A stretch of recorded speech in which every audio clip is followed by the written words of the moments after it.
Alhamdulillah Rabbil Alamin, wassalatu wassalamu ala sayyidil mursalin wa ala alihi wa sahbihi ajma'in. Allahumma salli ala nuril anwar wa sirril asrar wa tiryakil aghyar wa miftahi babil yasar sayyidina wa maulana Muhammadinil Mukhtar wa alihi al-adhar wa ashabihi al-akhyar adada ni'amillahi wa ifdalihi. Amma ba'd. Ila hadratin Nabi Mustafa Muhammadin sallallahu alaihi wasallam wa ikhwanihi minal anbiya'i wal mursalin wa sahabati wa tabi'in wa tabi'in wa jami'il awliya wa syuhada wa salihin wa jami'il masyayikh fid din Sayyidina Abu Yazid Muhammad bin Ali al-Malik al-Hasani wa Abu Yazid Ahmad bin Sayyid Muhammad bin Ali al-Qasani wa Sayyidil Imam Al-Ghazali amadallahu bi madadihim wa fadha alaina min barakatihim wa anwarihim wa ulumihim fid din wa dunya wal akhirati bi sirril Fatihah. A'udzu billahi minasy syaithanir rajim. Bismillahirrahmanirrahim. Alhamdulillahi rabbil alamin. Ar-Rahmanir Rahim. Maliki yaumiddin. Iyyaka na'budu wa iyyaka nasta'in. Ihdinas siratal mustaqim. Siratal ladzina an'amta 'alaihim ghairil maghdubi 'alaihim waladdallin. Amin. Bismillahirrahmanirrahim. Jamaah yang dirahmati Allah Subhanahu wa taala, kaum muslimin dan muslimat di mana saja berada yang dirahmati Allah. Kita kemarin sudah di akhir bab tentang adabul wudu, yaitu doa setelah wudu. Dikatakan paman qara hadhihi da'wat fi wudu'ihi kharajat khatayahu min jami' a'da'i wa khutima ala wudu'i bi khatamin wa rufi'a lahu tahta al-'arsy falam yazal yusabbihu ta'ala wa yuqaddisuhu wa yutabu lahu sababu dzalika ila yaumil qiyamah.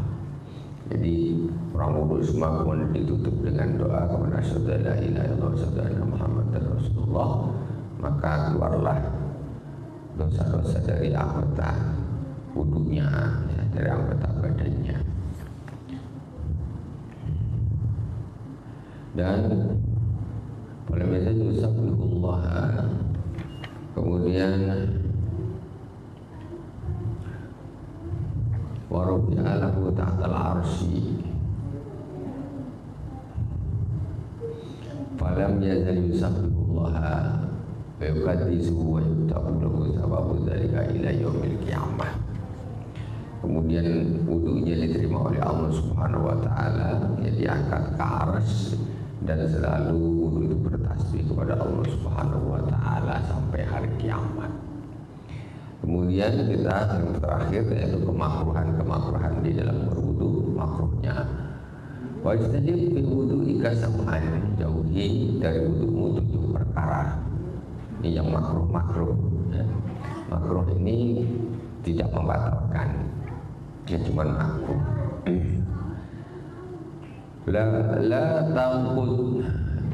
La tanfud yadika fatarussal ma'a. Nomor 1, orang wudu ini jangan setelah wudu biasanya dibuka gini, nah gitu ya, itu makruh, ya tidak batal wudunya, makruh. Wala tatumaja wala rasaka bil ma'ilatman. Kemudian jangan ketika membasuh muka itu jangan menamparkan air ke muka, air ditampar pak gitu. Nah, jangan ditamparkan, maksudnya pelan-pelan gitu. Wala tatakalam bi asna'il wudu, jangan berbicara ketika tengah berwudu.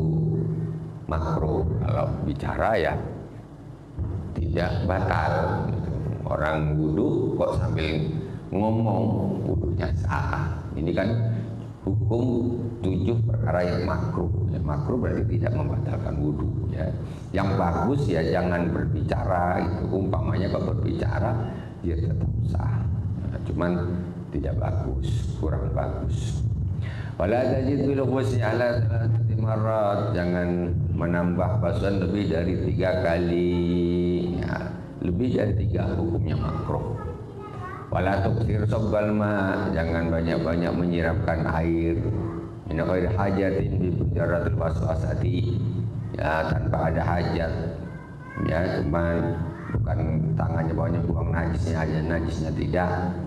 Bi mujarradil waswasati walil muwaswisina syaitan yal'abu bihim yuqalu lahu alhan wala tatawadda bil ma'il musammas. Jangan banyak-banyak menyiramkan air hanya karena waswasah. Dan waswasah itu ada satu setan yang namanya setan walhan. Wala tatawadda bil ma'il musammas, dan jangan wudu dengan air yang dipanasi dengan matahari. Di ember kena panas matahari, panas airnya. Untuk wudu itu hukumnya makruh. Sah, cuma makruh karena nggak bagus. Di dalam satu keterangan bisa menyebabkan penyakit baros, penyakit kulit, ya baros. Wala min hawanis sufriyah, dan tidak dari wadah-wadah as-sufriyah. Sufur itu berasal dari kata kuning, yang berwarna kuning. Apakah maksudnya tembaga dan sebagainya? Ya, pokoknya ada wadah biasalah, ya tembikar apa segala macam. Nah, juga yang sufriyah ini as-sufur, asfar artinya kuning. Fahadis sabatul makruhatun bil wudu, dan 7 perkara ini adalah perkara yang dimakruhkan di dalam wudu. Wabil khabari anna man dzakarallaha inda wudu'ihi taharallahu ta'ala jazadu kullah. Di dalam hadis disebutkan sesungguhnya orang yang berzikir kepada Allah Subhanahu wa taala ketika berwudu, taharallahu ta'ala jazadu kullah, maka Allah akan mensucikan seluruh jasadnya.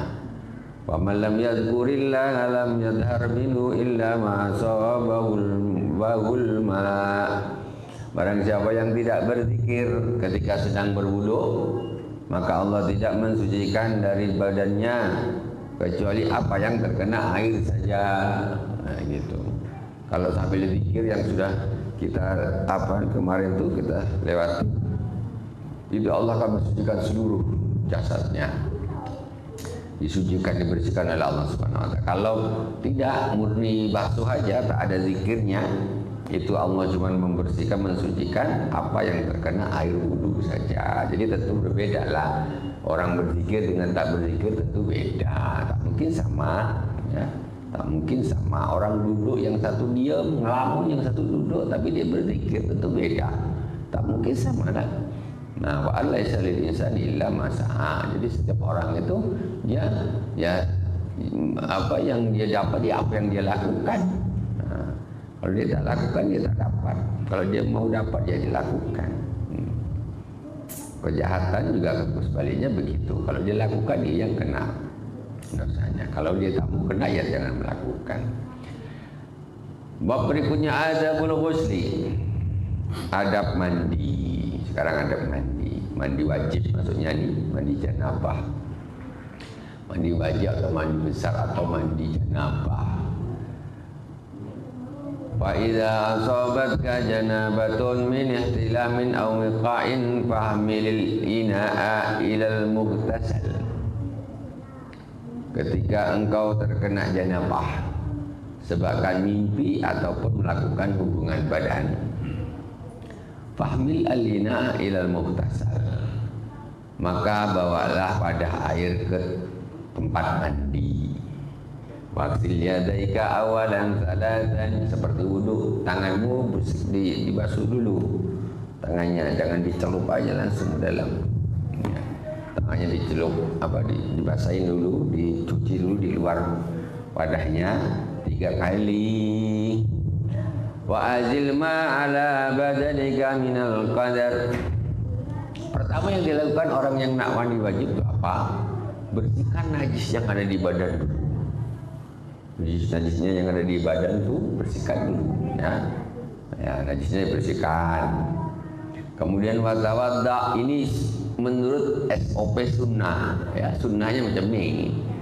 Tapi kalau umpamanya asal sah saja, ya, pokoknya langsung aja siram, ya sah juga. Yang penting rata, najisnya bersih, semuanya bersih sah. Ini kita menurut SOP yang betul. Umpamanya orang pinggir sungai kena janabah, langsung aja berenang, udah suci. Tak pakai ada urutan macam ini, itu asal sah saja, maka bisa.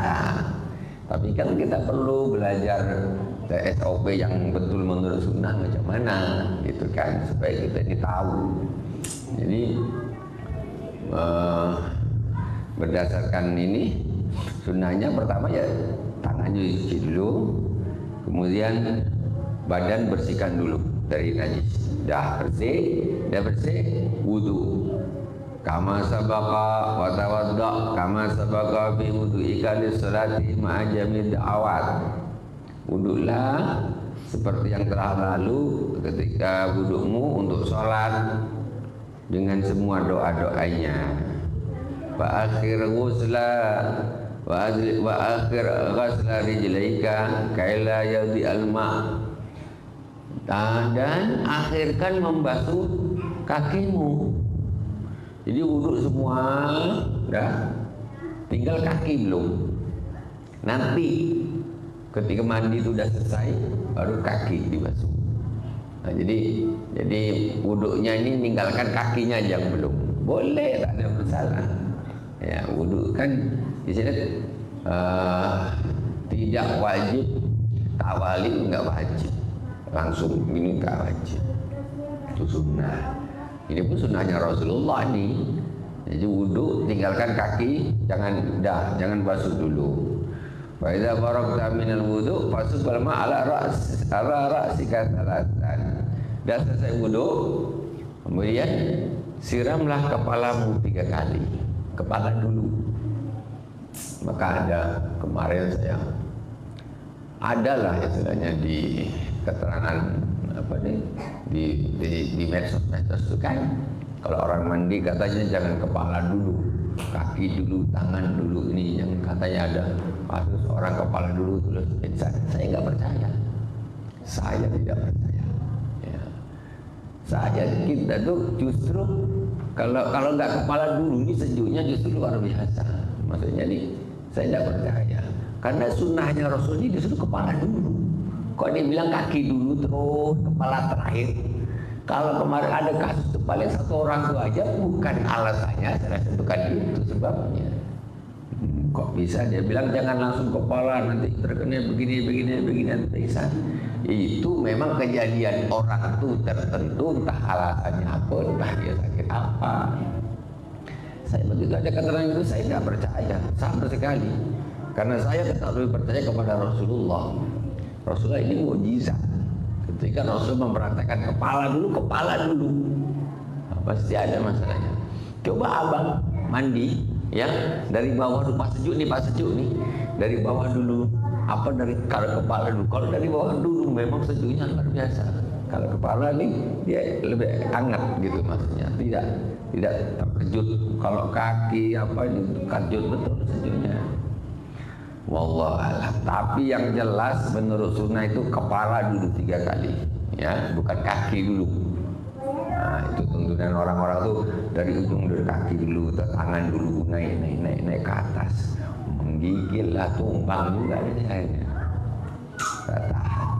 Entah apa yang menyebabkan mereka mengatakan demikian. Ilmu mereka. Fasubbal ma'a ala ra'sika thalathan. Jadi siramkan air ke kepalamu 3 kali. Wa antana wirafal hadasi minal janabah. Dan engkau ketika kau siramkan kepalamu itu 3 kali, kau niat menghilangkan hadas janabah, ya, atau menghilangkan hadas besar mandi. Itulah mandi ketika membasuh mulainya kepala ini start mandi. Kalau tadi kan masih bersih dulu. ya, bersih tangan, bersih badan, ya bersih, wudhu, dah wudhu, baru ini start mandi. Nah, 3 kepala dulu. Wa tanawil rafal hadasil minal janabah. Nah, ini baru niatnya di situ, menghilangkan janabah, hadas janabah. Sumala sikikal aiman salatan. Kemudian siramkan ke anggota badanmu sebelah kanan 3 kali gitu. Sebelah kanan 3 kali. Sumala al-aisari salatan. Kemudian sebelah kiri 3 kali. Kepala 3 kali, 3 kali, 3 kali. Ini kita pokoknya ikut sunnah. Wadluk ma aqbala minal badani wa ma adbara salatan. Gosok bagian depan 3 kali, bagian belakang 3 kali. Ya, gosok. Dalak ini namanya dalak beginilah. 3 kali. Depan 3 kali, belakang 3 kali. Wa khalil sa'ra rasika wa lihyatik. Sela-selai rambut kepalamu dan jenggotmu. Kan rambut tebal nih disela-selain kalau itu mandi itu disiram sambil tangan nih, jadi dimasukkan biar air masuk ke dalam. Nah, karena rambut ada orang itu rambutnya tebal gimbal, masukkan tangan ke dalam jari ini. Itu namanya tahlil. Walih yatik juga jenggot yang jenggotnya tebal ditahlil juga. Ya jenggot. Gitu. Wa ausilil ma'ila ma'ati bil badani wa manabidi sya'ri ma khafa minhu wa ma kathu. Sampaikan air ke lipatan-lipatan badan, ketiak mana, sini, belakang telinga mana, lipatan-lipatan badan semua, ya, bagian belakang, bagian paha, itu lipatan-lipatan badan, air sampai di situ kenakan. Jangan cuma gini saja, ketiaknya tak basah, nah itu atau bagian kakinya, apanya, pahanya nggak basah. Jadi lipatan-lipatan tubuh itu harus terkena air semuanya. Intinya diratain semua lah, diratain semua. Juga tempat tumbuhnya rambut, yang punya rambut apa ya? Kumis, jenggot, bagian-bagian mana yang ada rambutnya itu pastikan air masuk sampai ke kulit. Nah, itu airnya itu masuk sampai ke kulit. Itu dipastikan gitu. Wahzar anta massa zakaraka ba'dal wudu. Maka hati-hati jangan kau pegang zakarmu setelah wudu. Karena tadi sudah wudu. Tapi menggosoknya macam mana? Ya kalau udah wudu gosoknya harus pakai kalau dalak gosok berarti harus pakai sarung apa kain lah.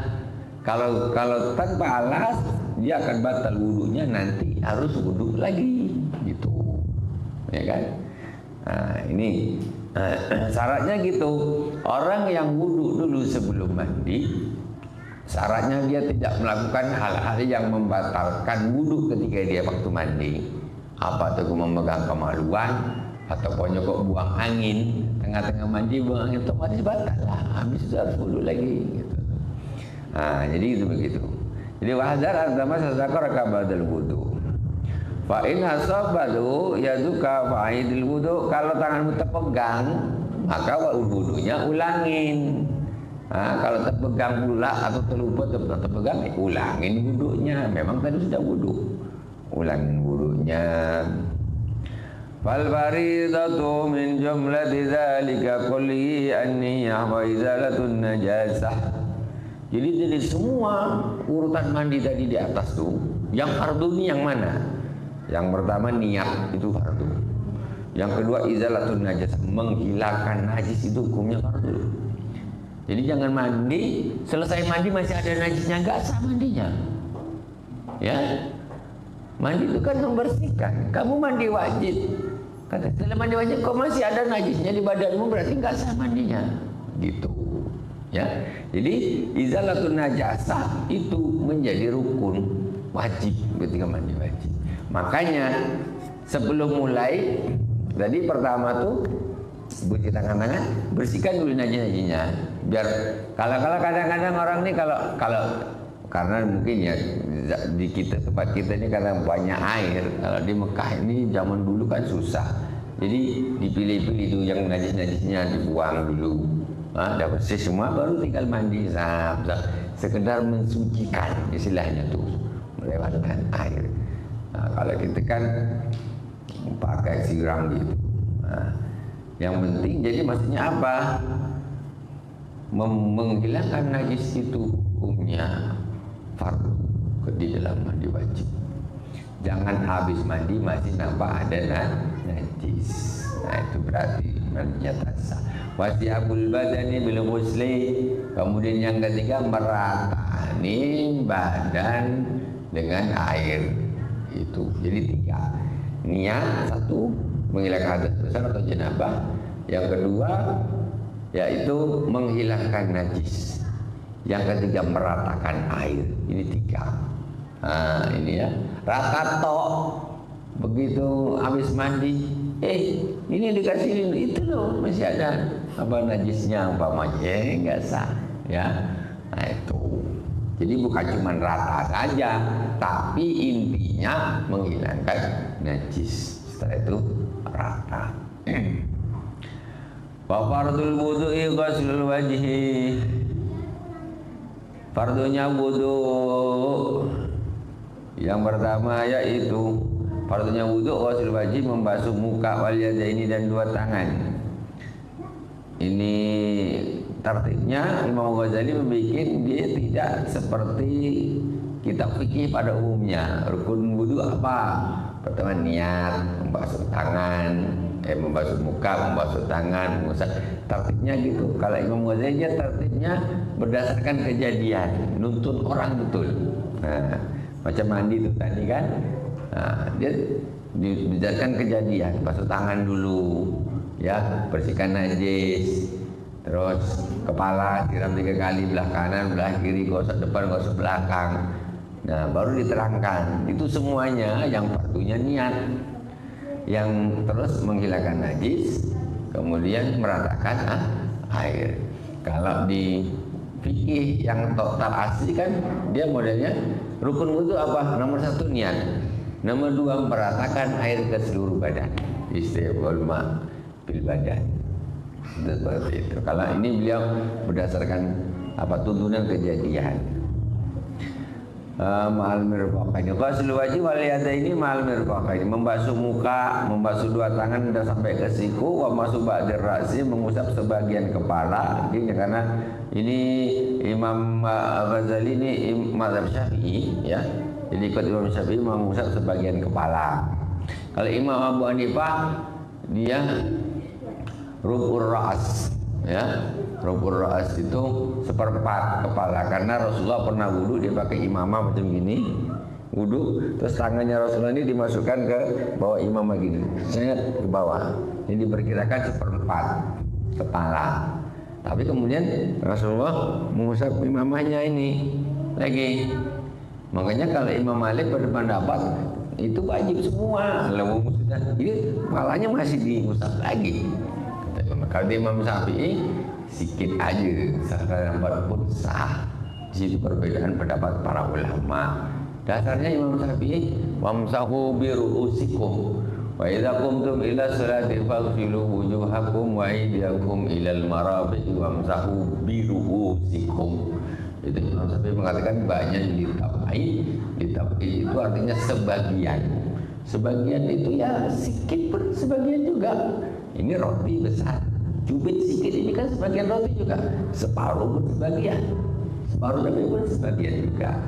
Itu pendapatnya Imam Abu Hanifah. Kenapa mengatakan 1/4? Karena hadis Rasulullah pernah wudu pakai imamah begini, tapi tangannya dimasukkan ke dalam ini untuk memegang rambutnya ke dalam. Diprediksi kalau segitu itu 1/4 lah. Nah, maka Makanya wajib tuh seperempat minimal. Imam Malik ini pokoknya nggak gitu.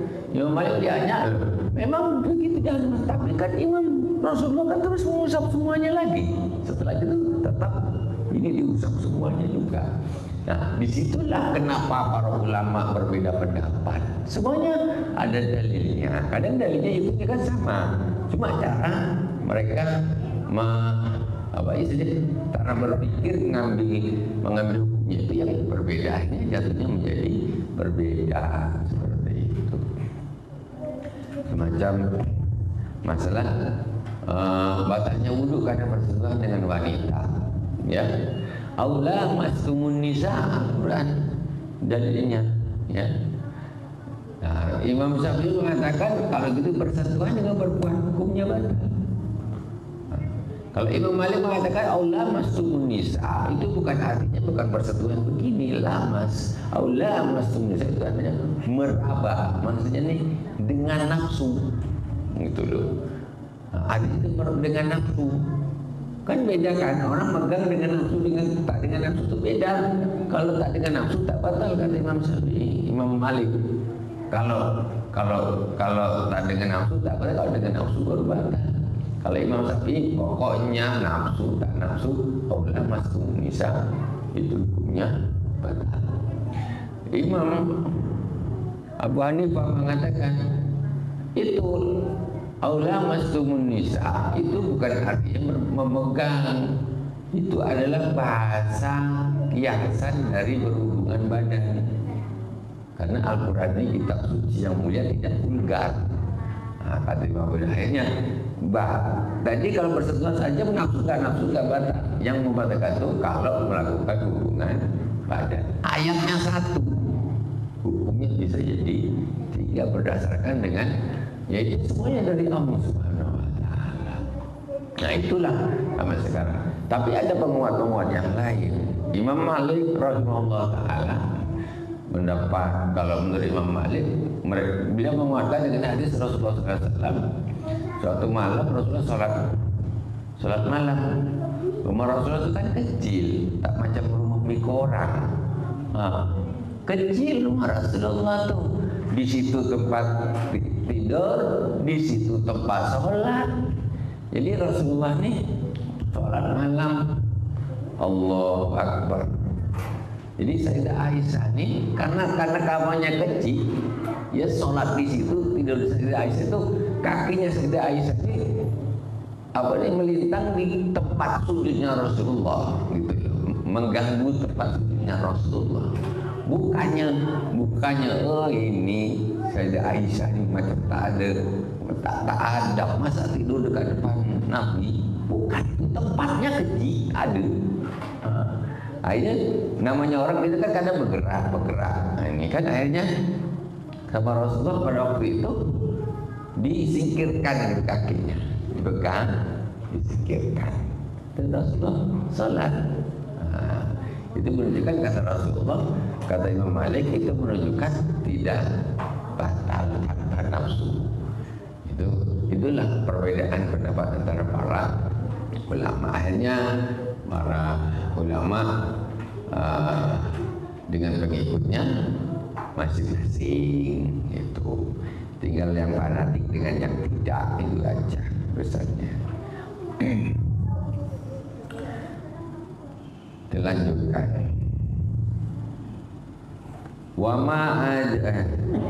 Wama subadi ras, ya, mengusap sebagian kepala. Tetapi kita dalam masalah ibadah maka kita jangan terlalu fikih. Maksudnya ini kita lebih kepada bagaimana Rasulullah, gitu saja. Karena fikih itu hanyalah membahas tentang hukum. Maksudnya ini hukum wajib tak wajib, batal tidak batal, sunnah dan sebagainya. Dia tidak membahas tentang adab, maksudnya adab sunnahnya macam mana. Jadi ini sah atau tidak sah. Dia tidak mengatakan oh ini yang afdal nih, ini sunnah Rasulullah begini. Nah, tidak.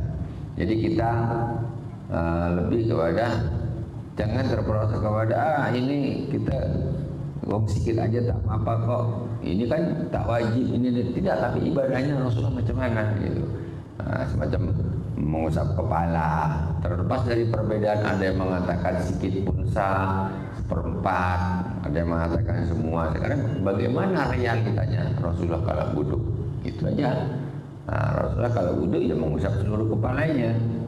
Cuma itu tadi ada satu kejadian pas pakai imamah beginilah Rasulullah tidak melepas imamahnya, cuma tangannya dimasukkan ke dalam kemudian diusap. Itu menjadi perbedaan pendapat, tapi selalunya ya Rasulullah wudhu yang mengusap seluruh kepalanya. Bahwa rijla ini dan membasuh dua kaki ma'al ka'bain marratan, sampai ke mata kaki satu kali, marratan sekali-sekali, ma'aniyati dengan niat, tartib dan tertib, harus berurutan wudhu itu, jangan dibolak-balik. Wa ma'ada sunanun mu'akkadah. Selain itu membasuh muka, membasuh dua tangan, mengusap kepala, membasuh kaki. Selain itu hukumnya sunnah mu'akkadah, yaitu membasuh tangan, pergelangan nih, kumur-kumur, menyedot air ke hidung, terus telinga, ya. Nah, itu hukumnya sunnah muakkadah. Fadluha katsirun wa thawabuha jazilun. Keutamanya sangat banyak dan pahalanya sangat besar. Wa tuwa mutawinu bi khasir.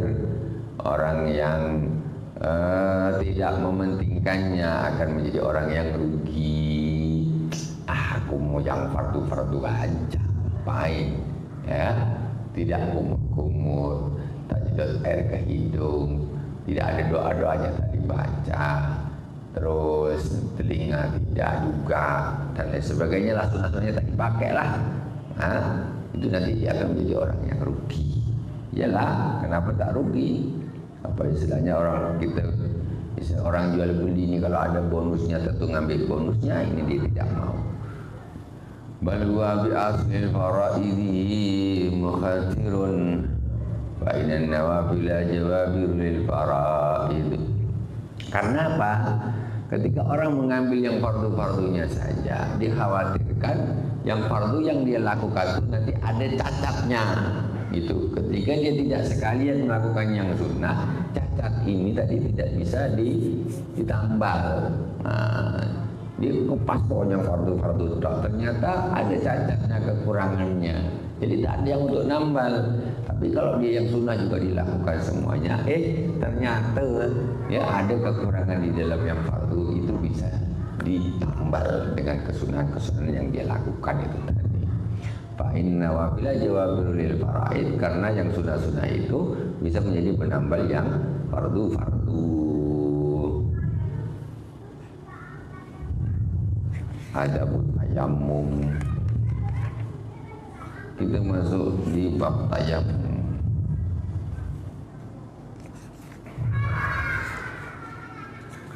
Bismillahirrahmanirrahim.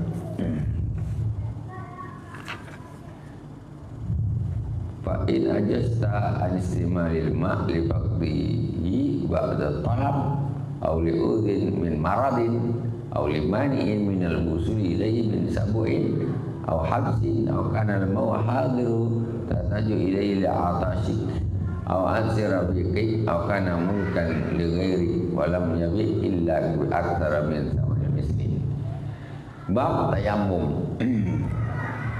Sering kita dengar tayammum, tapi pernah tak tayammum? Pernah belum ya? Belum. Pernah tayammum bang? Belum ya? Bab tayammum ini sangat-sangat apa nih? Tapi kapan nih tayammum ini? Mentang-mentang negeri kita banyak danau, banyak laut. Tak gitu juga. Tayammum itu bukan hanya urusan tak ada air saja. Orang sakit pun ada syariat tayammum. Air berlimpah, hidup dekat atas laut, dekat atas danau, itu bisa dia kena tayammum. ketika dia sakit sama sekali badannya ini tidak boleh kena air berbahaya. Tayamum dia. Nah, itu seperti itu. Dia tidak harus tak ada air, tidak harus. Bismillahirrahmanirrahim. Qala fa in ajasta an istimalil ma'i li fadhihi ba'da. Kalau engkau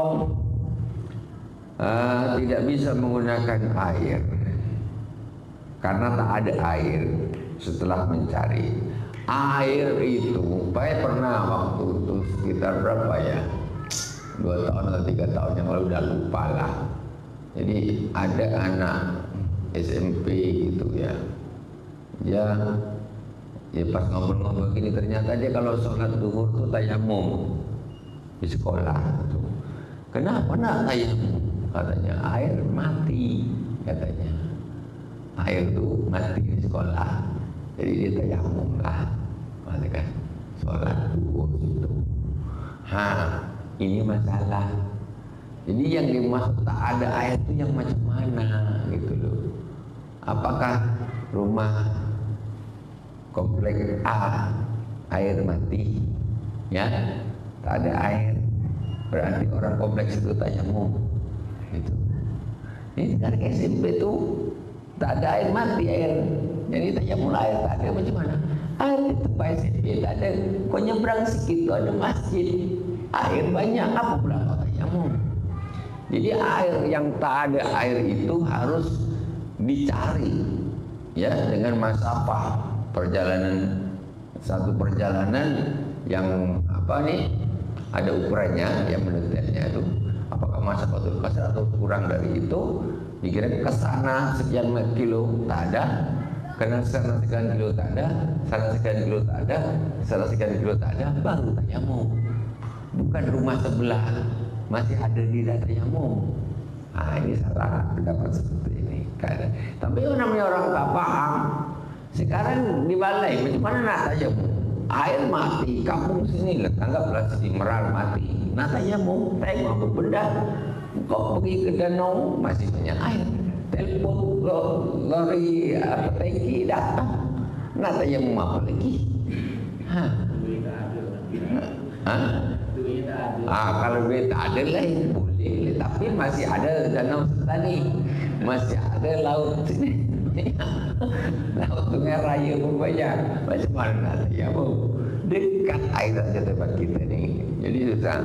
Untuk syariat tayamum di tempat kita ni, kalau karena tak ada air macam hampir tak mungkin ya. Macam mana kapan air laut kering ya dah kiamat lah, ya kan? Tak ada lagi. Yang mungkin terjadi itu auli uzrin min maradin, atau disebabkan uzur sakit. Ini mungkin ya, karena sakit memang tak boleh kena air, itu baru boleh tayamum. Tapi kalau malas kena air lain, ya kan, malas kena air tayamum aja mana boleh, tak boleh kena air. Dokter bilang ini penyakit Pak, ini berbahaya. Kalau kena air nanti tambah parah. Jadi jangan kena air dulu. Oke, siap dokter. Tapi malas lah, sejuk apa repot, udah jangan. Tidak. Memang kena air ini tak boleh.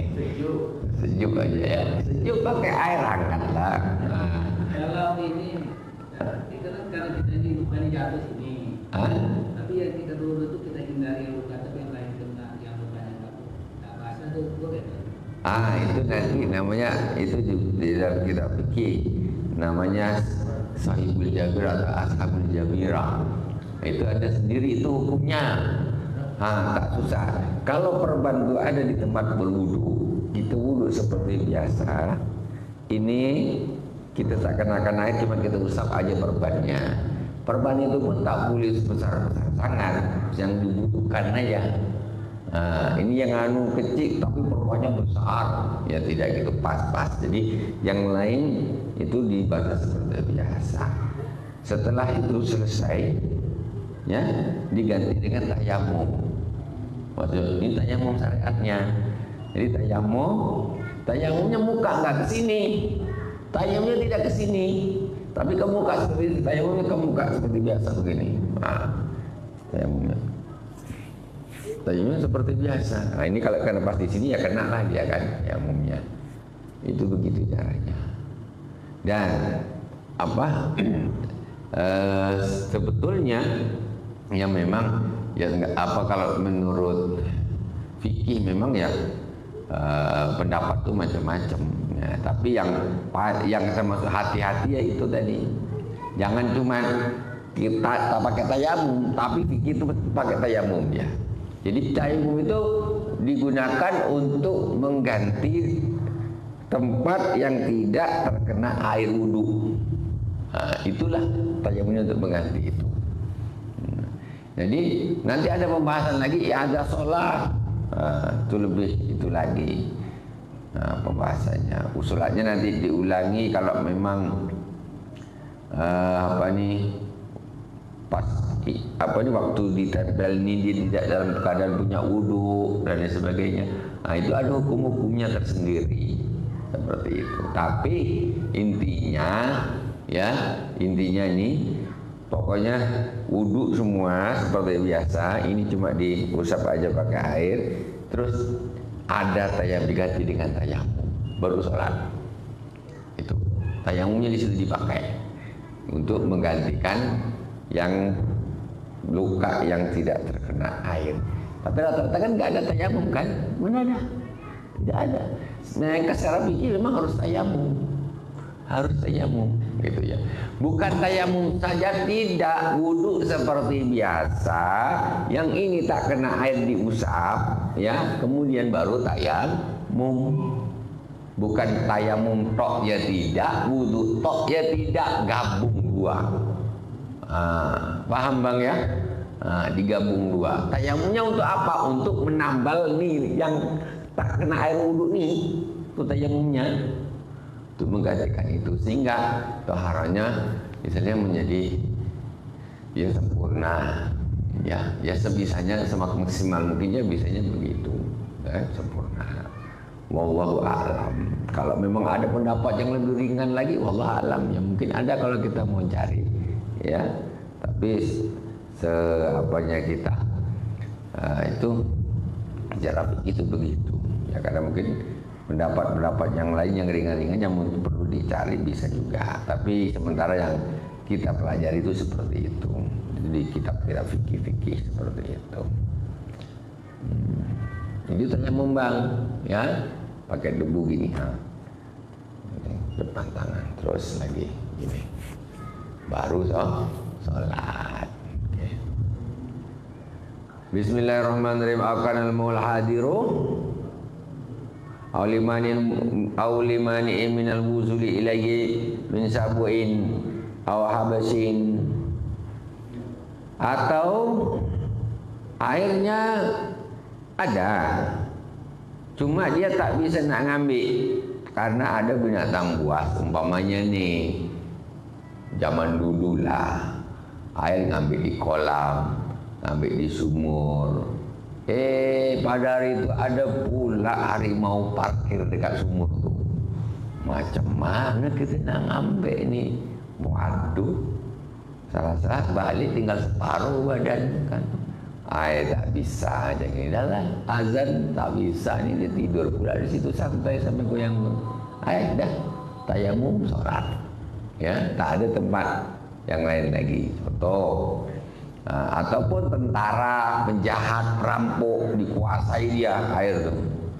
Kalau zaman sekarang ini PDAM tenang, susah dia tak nyangkul peraron tuh nak dihabiskan kemana-mana ada air.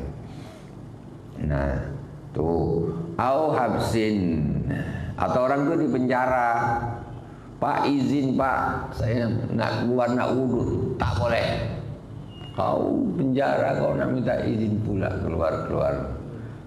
Kan tak bisa, ya sudah tayamum sholat ya, tayamum naudzubillah jangan sampai ya.